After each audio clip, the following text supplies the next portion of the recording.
Quisiera compartir con ustedes, primero que todo, una historia, y es que en el año 1940, en el siglo XX recién pasado, se comienza a construir o se construye una serie de barracas y de calderas y hornos en una de las zonas controladas por el Tercer Reich del Imperio Nazi. Ahí nace el el campo de concentración de Auschwitz, y ese campo de concentración durante 5 años mueren 1.100.000 personas aproximadamente. Un 90% de esas personas eran judíos, y entre ellos habían desertores del partido nazi, habían comunistas nazis, habían testigos de Jehová. Una gran cantidad de testigos de Jehová dieron su vida ahí en ese campo de concentración. Gente muy letrada, intelectuales del siglo XX, de mucho renombre, fueron muertos en el campo de Auschwitz. El 27 de enero de 1945, el ejército de la Unión Soviética ingresa y deja en libertad a ese lugar. Pero hay algo muy interesante que sucede.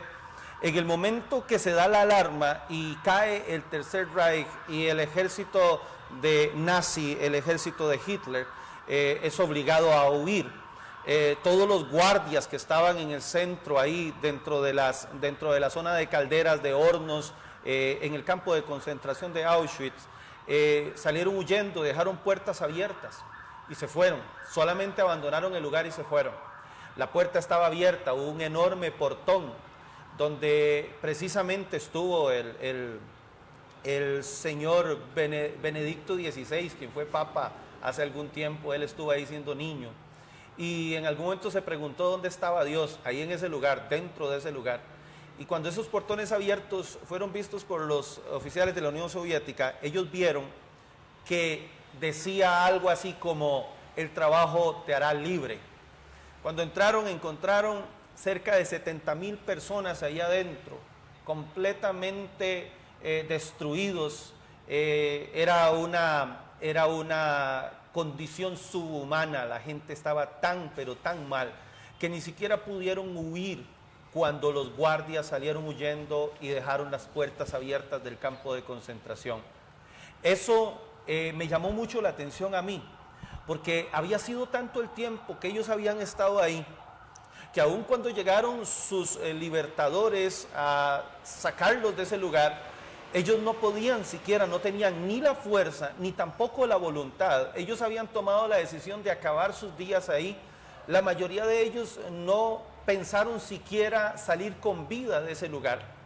Y al frente de los soldados de la Unión Soviética, ellos no sabían ni siquiera qué decisión tomar, no sabían qué hacer. Había sido su voluntad tan dañada que no podían ni siquiera salir de esa condición. Y esto me pone a pensar de una forma muy clara acerca de la condición en la cual se encuentra el mundo en este momento. Hay gente que durante tantos años ha estado atrofiada, dañada, maltratada, golpeada, denigrada, ninguneada, invisibilizada por el enemigo, por la carne, por el pecado, por cualquiera que sea la situación, que en este momento no tienen ni siquiera la voluntad para salir, no sienten que valga la pena moverse, ni siquiera sienten que tengan la fuerza para salir de ahí, no creen que vayan a poder.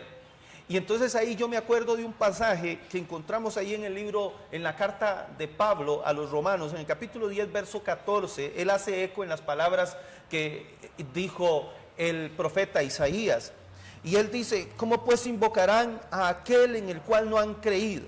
Son palabras del apóstol Pablo. ¿Y cómo creerán en aquel a quien no han oído? ¿Y cómo oirán sin haber quien les predique?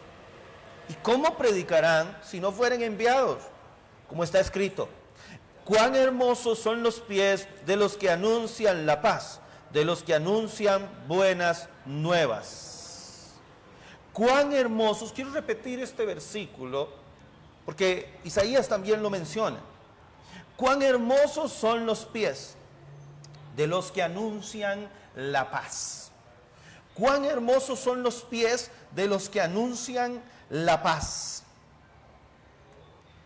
Yo creo que los pies de estos soldados fueron hermosos y esa mañana fría, era una mañana muy fría según relata la historia. Esos soldados cuando llegaron a ese lugar, lo que llevaban eran buenas nuevas de libertad. Yo quiero en esta tarde animar a dos grupos de personas. Una, esta persona que tal vez está detrás de la pantalla en este momento, tal vez me estás viendo en este momento y durante muchos años has estado en una condición de secuestro, has estado secuestrado por el diablo, has estado secuestrado por el pecado, has estado secuestrado por la inmoralidad, has estado secuestrado por cualquier clase de cosa que ande buscando destruirte como un ser humano integral y maravilloso. Eres la corona de la creación de Dios, no eres cualquier cosa. Sin embargo, durante todos estos años tal vez has sufrido tanto, has sido tan golpeado que ya no te quede voluntad para salir de ahí. Yo te quiero decir en esta tarde que ese campo de concentración en el cual se encuentra su vida o la vida de alguien de su familia o tal vez de su esposo, de su esposa, ese campo de concentración está a punto de ser abiertas sus puertas. Los verdugos que han estado maltratándote y dañándote están a punto de salir huyendo. Yo creo que viene un tiempo de libertad para tu vida, viene un tiempo de libertad para tus generaciones, viene un tiempo de libertad donde se va a escuchar la voz de alguien que trae una buena noticia, y esa noticia es de que Cristo es suficiente para romper tus cadenas, que Cristo es suficiente para sacarte de la condición en la cual te encuentras, que Cristo es suficiente para derribar todo aquello que se haya construido a tu alrededor para destruirte, para hacerte sentir que no vales la pena, para hacerte sentir que no eres la persona indicada para llevar a cabo esta tarea. Yo no sé lo que está pasando en tu vida, pero yo sí quiero decirle que así como en aquel invierno frío, aquella mañana fría, en 1945, un 27 de enero, un ejército entró, irrumpió en ese campo de concentración donde habían 70,000 personas sufriendo. Habían visto a morir a muchos, pero ellos no murieron. Yo quiero decirte una cosa, tal vez has visto caer a muchos, tal vez has visto a muchos sucumbir, tal vez has visto a muchos ser víctimas de un sistema completamente corrompido y diabólico, pero yo quiero decirte que esa no será tu historia. Dios ya escribió tu historia y en el final de tu historia tú ganas. Yo quiero decirte en esta tarde que delante del Señor estoy para decirte estas palabras. En Cristo hay esperanza. Yo quiero llamar la atención de aquellos que tienen una voz de esperanza para que vayan a donde está la necesidad, para que se muevan y salgan de sus paredes, boten las paredes, quiten el techo de sus templos y empiecen a hacer la obra que Dios les encomendó hacer. En esta tarde bendigo tu vida y declaro sobre tu casa y sobre tu vida que nuevos tiempos vienen. Los vientos de la esperanza y de la libertad de Cristo Jesús empiezan a soplar en tu vida, en tu casa, en tu familia. Levántate en el nombre de Jesús y recibe buenas nuevas de paz y de salvación para tu vida. Bendiciones.